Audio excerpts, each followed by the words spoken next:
بہت ساری ادویات کھانے سے جلد پر بڑھاپا ظاہر ہونے لگتا ہے۔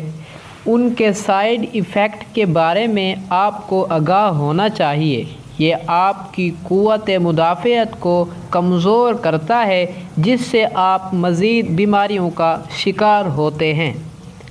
زیادہ کھانا کھانے سے بڑھاپا جلد آتا ہے۔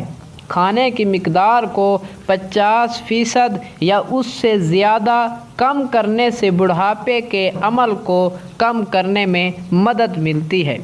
کم کھانا جلدی ہضم ہوتا ہے اور جسم کی توانائی کم خرچ ہوتی ہے۔ آپ اپنی جلد کا خیال نہیں رکھتے۔ سورج سے آنے والی شعاعیں بڑھاپے کے عمل کو 80% تک تیز کرتی ہیں، جس کے نتیجے میں جھریاں، خشکی اور دھندلا پن پیدا ہوتا ہے۔ جب بھی آپ باہر جائیں تو اپنی گردن، ہاتھوں اور سینے پر سن اسکرین ضرور لگائیں، چاہے یہ صرف تھوڑے وقت کے لیے کیوں نہ ہو۔ اگر آپ کی سونے کی پوزیشن درست نہ ہو تو یہ بھی جلد بڑھاپے کا سبب بنتا ہے۔ سوتے وقت چہرے کو تکیے یا چادر سے دبایا جائے تو جھریاں پیدا ہوتی ہیں۔ مسئلہ یہ ہے کہ آپ کیسے سوتے ہیں، یہ نہیں کہ کتنا سوتے ہیں۔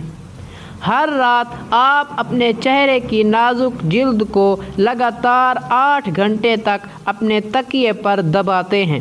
لہٰذا اگر آپ کا تکیہ ریشم کے علاوہ کسی اور چیز سے بنا ہے تو یہ آپ کی جلد پر کم وقت میں جھریاں پیدا کرنے کا سبب بنتا ہے۔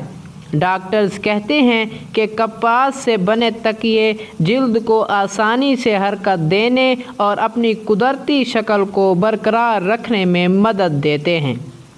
اپنے چشموں کی بہتر دیکھ بھال کریں تاکہ وہ آپ کی آنکھوں کی دیکھ بھال کر سکیں۔ چشمہ پہننا نہ صرف آپ کی آنکھوں کے گرد باریک لکیروں کو پیدا ہونے سے روکتا ہے، بلکہ یہ آپ کی آنکھوں کو کینسر سے بھی بچاتا ہے اور آپ کی بینائی کو برقرار رکھنے میں مدد دیتا ہے۔